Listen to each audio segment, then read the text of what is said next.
안녕하세요. 회사 몰래 유튜브하는 현직 케미컬 개발자 디테일링 알케미스트입니다. 1편에서 폴리싱의 기본 원리를 설명해 드렸고, 이번에는 장비 구매 계획을 어떻게 해야 할지에 대해서 설명드리겠습니다.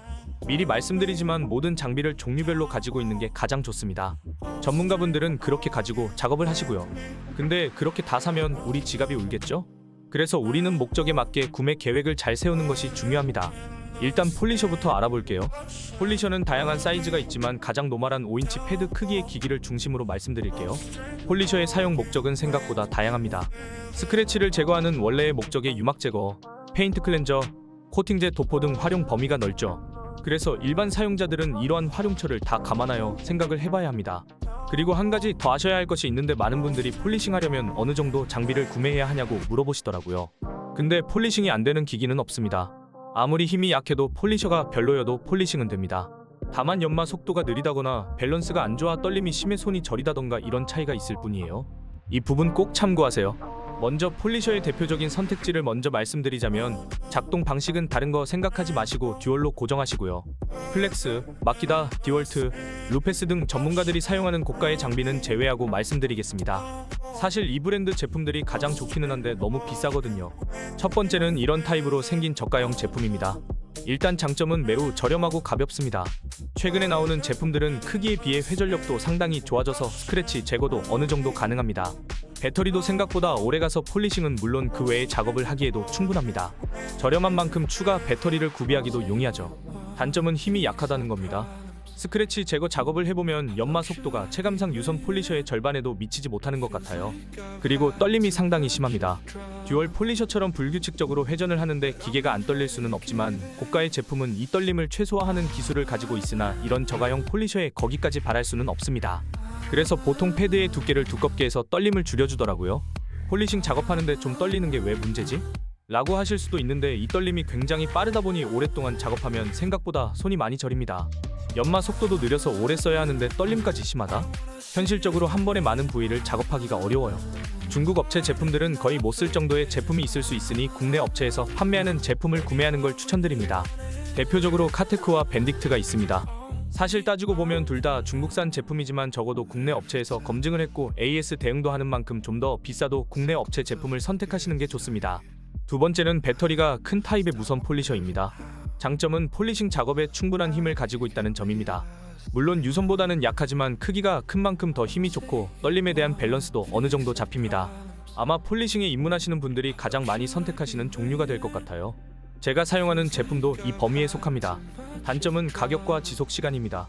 배터리가 큰 만큼 저가형 폴리셔보다 더 오래 갈 거라고 생각하시는 분들이 많을 텐데, 현실은 그렇지 않습니다. 힘이 좋은 만큼 전력 소모가 크고 배터리가 커져도 결국엔 저가형 폴리셔와 가동 시간은 비슷하거나 그 이하인 경우가 많아요. 근데 배터리가 크다 보니 가격이 비쌉니다. 원만한 작업을 위해서는 배터리를 최소 2개는 가지고 있어야 하는데, 이렇게 구비하려면 금액이 상당히 부담스러워집니다. 또 하나의 단점은 무겁습니다.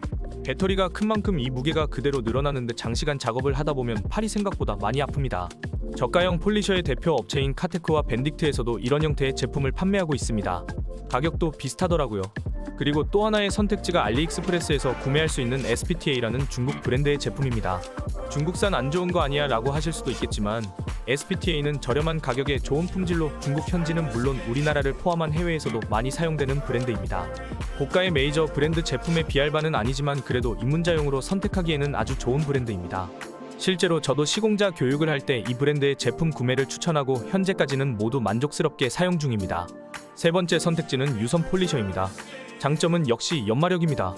무선에서는 절대 나올 수 없는 회전 속도와 힘을 가지고 있어서 굉장히 신속하게 작업이 가능합니다. 배터리가 없는 만큼 무게도 가벼워져서 부담도 덜하고요. 아무리 편해도 전문가분들이 무선보다 유선 제품을 고집하는 이유가 이런 이유입니다. 단점은 역시 유선이라는 것 그 자체가 되겠죠. 사용하려면 전원을 연결해야 하다 보니 일반적인 야외 세차장에서는 사실상 사용이 어렵다고 보시면 되고, 실내 세차장은 대부분 전원 연결이 가능하지만 멀티탭을 가지고 다녀야 합니다. 그런데 유선 폴리셔로 입문하고자 하면 또 다른 문제 하나가 저가형 혹은 보급형 위주의 브랜드가 잘 없습니다. 유선은 전문가용인 만큼 싱글 액션 폴리셔도 많고 고가의 브랜드가 잡고 있는 시장이거든요. 만약 유선으로 입문하시겠다면 저는 알리익스프레스에서 SPTA 제품을 구매하시는 걸 추천드립니다. 가격도 저렴하고 제품 자체도 괜찮거든요. 자, 이렇게 대략적인 선택지를 살펴보았으니 이제 활용 계획을 세워봐야 합니다. 크게 두 가지로 나눠볼 수 있는데 1년에 한두 번 폴리싱을 하실 분과 세차하면서 항상 가지고 다니면서 그때그때 보이는 부분만 작업을 하실 분, 이렇게 두 분류로 나뉩니다. 사실 폴리셔가 사기 전에는 엄청 많이 쓸 것 같지만 막상 구매 후 세차하다 보면 활용 범위가 넓은 것에 비하여 쓸 일이 그렇게 많지는 않습니다. 저도 평소에 세차할 때는 안 들고 다니거든요. 근데 종종 세차하다 보면 원인을 알 수 없는 스월이나 스크래치가 있다거나 안 지워지는 오염이 있다거나 워터스팟이 보인다거나 이런 식으로 폴리셔를 가지고 올 걸 하는 생각이 들 때가 많습니다. 만약 이런 게 싫어서 나는 그때그때 조금씩 나눠서 관리를 하겠다 하시면 저는 작은 사이즈의 저가형 폴리셔를 추천드립니다. 위에서 말씀드린 대로 저가형 폴리셔라고 스월 마크 제거가 안 되는 것도 아니고 힘이 약한 부분은 패드나 컴파운드에서 보완이 가능합니다.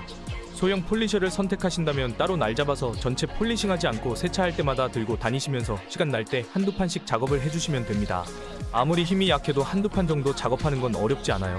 패드만 바꾸면 왁스 도포 등에 활용할 수도 있으니 여러모로 세차가 편해지고 완성도도 높아집니다. 하지만 한 번에 극한의 완성도까지 끌어올리는 쾌감은 덜해질 거고 폴리싱 후 코팅도 여러 번에 나누어 해야 하는 만큼 작업이 길어지고 귀찮아질 수는 있습니다. 돈을 조금 더 투자하신다면 무선 폴리셔를 선택하시면 되는데 그러면 작업은 조금 짧아지겠지만 기계가 크고 무거워지는 만큼 현실적으로는 매번 가지고 다니기가 쉽지 않더라고요. 만약 나는 1년에 한두 번 날 잡고 그때 몰아서 극한의 완성도를 노리겠다라고 하시면 유선 폴리셔를 선택하세요. 물론 작업하는 날은 꼭 실내 세차장에서 작업을 진행하셔야 하고 이때 유막 제거 등 폴리셔가 필요한 작업을 몰아서 해야 합니다. 하지만 이렇게 계획만 세워서 하면 최종적인 완성도는 저가형이나 무선 폴리셔에 비하여 월등히 뛰어납니다. 제가 말하는 완성도는 깊은 스크래치까지도 모두 제거가 가능하고 광택 작업 이후 광택이 더 잘 올라오고 이런 부분을 이야기하는 거예요.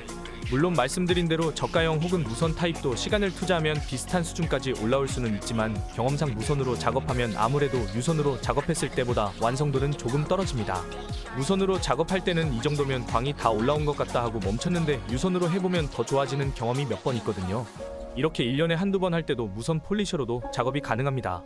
저가형은 현실적으로 조금 어려워요. 아무리 나눠서 해도 작업이 너무 길어질 것으로 보입니다.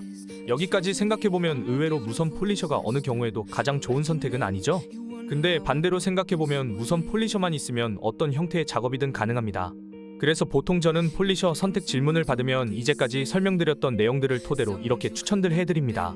만약 내가 폴리싱을 체험 정도 해보고 싶은 거고 조금의 완성도 차이에 크게 신경 쓰지 않는다면 저가형 폴리셔를 구매해서 패드와 컴파운드를 조금만 더 다양하게 구비하시고 난 높은 완성도를 추구하고 1년에 한 번씩은 날 잡아서 전체 폴리싱을 꼭 할 거야 라면 무선 폴리셔를 준비하시면 됩니다. 물론 유선 폴리셔가 완성도는 가장 높지만 폴리싱 작업에 들어가는 시간을 제외하고 생각하면 완성도의 차이는 유선이나 무선이나 그렇게까지 크지는 않아요. 이 정도의 차이는 코팅 후에는 전문가라도 차이를 느끼기 어려운 정도입니다. 그 조금의 완성도 차이가 멀티탭까지 들고 다니고 날 잡아서 실내 세차장에 방문해야 하는 귀찮음을 뛰어넘는 정도는 아니에요. 일단 본인의 생각에 따라 저가형 혹은 무선 폴리셔를 선택하시고 혹시나 만약에 난 더 깊게 파고 들어가 보고 싶다 라고 하시면 그때 유선 제품을 고민해보세요. 별로 추천하고 싶지는 않지만요. 자, 그럼 폴리셔를 결정하셨다면 이제 패드와 컴파운드를 결정하셔야겠죠? 제가 좀 전에 말씀드렸던 저가형 폴리셔를 선택하시면 패드와 컴파운드를 조금 더 구비해야 한다는 점을 이해하려면 패드와 컴파운드의 연마력에 대한 이해가 필요합니다. 전 영상에서 설명드린 대로 패드는 양모가 가장 연마력이 좋고 패드는 스펀지의 단단함에 따라 연마력이 다릅니다. 컴파운드는 입자가 클수록 연마력이 크죠. 입문하시는 분들이 가장 많이 하시는 착각이 초벌은 이렇게 말벌은 저렇게 세트처럼 정해져 있다고 생각하시는 거예요. 제가 이렇게 말씀드리는 순간 눈치채셨겠지만 정해져 있는 건 없습니다. 예를 들어 내가 유선 폴리셔를 사용한다 라고 하면 기기의 연마력이 충분하니까 스펀지로만 해도 충분한 작업이 가능합니다. 무선 폴리셔라면 기기의 연마력이 조금 부족하니 양모 패드를 사용해서 연마력을 보완해줍니다. 저가형 폴리셔라면 기기 자체는 연마력이 많이 낮은 편이니 양모 패드와 컴파운드까지 입자가 큰 강한 제품을 사용하면 어느 정도 보완이 가능합니다. 만약 여러분이 저가형 폴리셔를 선택하셨다면 폴리셔를 판매하는 업체에서 패드도 종류별로 판매를 하고 있으니 양모 패드와 중벌 수준의 스펀지 패드, 말벌 스펀지 패드를 구매하세요. 저가형 컴파운드는 진동이 심한 만큼 두툼한 패드가 필요해서 폴리셔 판매 업체의 제품을 사용하시는 것을 추천드립니다. 참고로 밴딕트와 카테크의 패드는 서로 교차 사용이 가능합니다. 다 그런 건 아니지만 전문가용은 패드 두께가 상대적으로 얇은데 이는 패드가 두꺼울수록 컴파운드가 실제 작업에 사용되지 못하고 스펀지에 흡수되는 양이 많다 보니 그런 거지 연마력은 큰 차이가 없어요. 컴파운드는 해당 업체에서 추천하는 제품을 사용하시거나 맥과이어스 울티메이트 컴파운드 같은 올인원 타입의 컴파운드를 혹은 더 전문적인 제품을 바라신다면 국내 업체인 IPO의 컴파운드를 추천드립니다. IPO가 카케어 브랜드의 인지도는 낮지만 폴리싱을 하시는 전문가분들은 모르시는 분이 없을 정도로 컴파운드 쪽에서는 국내에서 가장 유명한 업체입니다. 일반 소비자용 컴파운드는 초벌, 중벌, 말벌로 3가지 제품이 있으니 3가지 다 구매하시면 됩니다. 무선 혹은 유선 폴리셔를 구매하셨다면 굳이 양모 패드까지 갈 필요는 없습니다. 물론 양모로 가면 연마 속도가 빨라지지만 입문자 수준에서는 일단 스펀지로 감을 익히시는 걸 추천드려요. 스펀지도 초벌보다는 중벌로 구매하시는 게 패클 등 다용도로 더 쓸모가 많습니다. 왜 초벌이 아니지 하실 텐데 스월마크 정도는 중벌로도 충분히 제거가 가능하고 중벌 패드가 더 쓸모가 많아서 그렇습니다. 익숙해지시면 양모만 하나 더 구매하시면 됩니다. 처음에는 급하게 생각하지 마시고 스펀지로 천천히 작업을 해보세요. 컴파운드는 중벌과 말벌 2가지만 구매하신 후 나중에 익숙해지고 더 강한 연마를 원하신다면 초벌을 추가하시면 됩니다. 근데 웬만하면 중벌로 다 돼요. 저가형과 무선 모두 올인원 컴파운드를 사용하셔도 됩니다. 다만 폴리싱 속도가 조금 느릴 수도 있는데 그건 어디까지나 저처럼 초벌 작업 속도를 아는 사람 기준에서지 처음 해보시면 생각보다 잘 되네? 라고 생각하실 수도 있어요. 마지막으로 정리해보자면 폴리셔는 저가형 혹은 무선 둘 중에 하나 선택을 하세요. 패드는 저가형을 선택하신 경우 양모, 중벌용 스펀지, 말벌용 스펀지 3가지를, 컴파운드도 초벌, 중벌, 말벌 3가지를 구매하세요. 무선 폴리셔를 선택하셨다면 스펀지, 패드와 컴파운드 모두 중벌과 말벌을 선택하시면 됩니다. 개인적으로 입문자 분들 컴파운드는 올인원 제품으로 시작해보시고 재미를 느끼시면 그때 앞서 말한 단계별 제품을 구매하시는 걸 추천드립니다. 다시 한번 말씀드리지만 모든 걸 다 갖추고 있는 게 가장 좋아요. 하지만 제가 말씀드리는 기준은 어디까지나 입문자 수준에서 일반적인 스월마크를 지우는 것을 기준으로 합니다. 일단 최소한의 도구로 입문해보시고 추가 구매를 고민하셔도 늦지 않습니다. 이번 편은 여기까지이며 다음 편에는 선택한 폴리셔로 실제 작업을 하는 방법과 유의사항에 대해 알려드리겠습니다. 시청해 주셔서 감사드리며 구독과 좋아요, 질문은 환영합니다. 감사합니다.